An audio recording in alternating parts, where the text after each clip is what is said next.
তো তারপর দিন আমরা বেরিয়ে গেছিলাম হচ্ছে গিয়ে ঢেউসাগরে যাওয়ার জন্য। ঢেউসাগর যে পার্ক আছে ওখানে। তো আমরা সবাই মিলে চলেছিলাম। এখানে বাপি ছিল, গোপুসোনা ছিল মাসিদের, আর এখানে মাসির ছোট মেয়ে, আর আমাদের গোপুসোনা, আর আমাদের গদাই মানে আমার বোন ছিল, আর আমার মা ছিল, আর এখানে ছিলেন ইনি। তারপর সবার সাথে তোমাদের পরিচয়টা করিয়ে দিচ্ছিলাম আর কি। এটা ছিল মাসির বড় মেয়ে, এটা মাসি, আর এখানে ছিল মেসো। আর তারপরে তো আমি ছিলাম, আমি তো ভিডিওটা করছিলাম।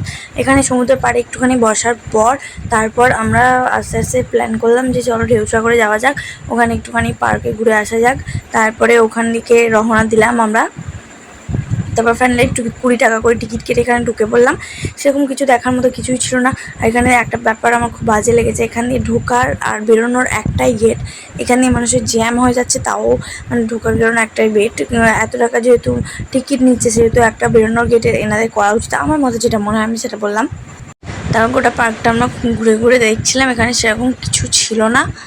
তো তারপর এখানে ছবি টবি তুলছিল সবাই, ভিড় ছিল কিন্তু অনেকটাই। আগের বারে এখানগুলো এসে দেখেছিলাম অনেকগুলো ছিল জিনিস, যেমন সেই ষাঁড়গরু পিঠে চড়ে লাফানো ওইগুলো। আর এই ট্রেনটা কিন্তু এই ট্রেনটা আমি ফার্স্ট টাইম দেখলাম, আগের বার এসেছিলাম যখন তখন দেখিনি। আর এখানটা করে একটা রথ ছিল, রথের উপরে উঠে আমি ছবি তুলেছিলাম, ওইটাও কিন্তু দেখতে পাইনি। আর হচ্ছে গিয়ে তারপর চলে এলাম এখানে, এটা দেখতে আমি বলছিলাম কি চাপো চাপো, তারপর বাবা দেখি ভয়ে আর চাপিনি। আর এখানে একটাখানি জিনিস তৈরি হচ্ছিল, এগুলো দেখো সব ওপরে নাম লেখা আছে, জলপাইগুড়ি, হুগলি, কলকাতা, এইসব লেখা আছে। হয়তো কোনো কারণে ওগুলো তৈরি হতে হতে বন্ধ হয়ে গেছে। তারপর আমরা চলে এলাম এদিকটা ঘুরতে, উপর দিকটায়। এখানে একটা পার্ক মতন করা ছিল, আর পোল করা ছিল বাঁশের, লাইটিং দিয়ে কি সুন্দর দেখতে লাগছে, তোমরা বুঝতেই পারছো দেখে।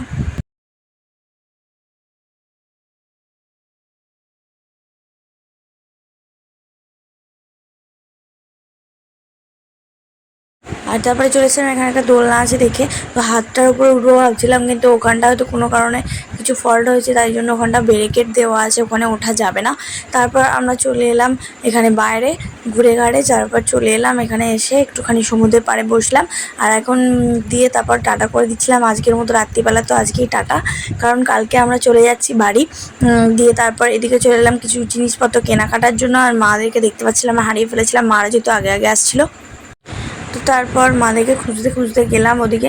মারা যেহেতু বলছিল যে প্যারা কিনবে, তাই জন্য প্যারার দোকানের দিকেই যাচ্ছিলাম, ওদিকে প্যারার দোকান আছে।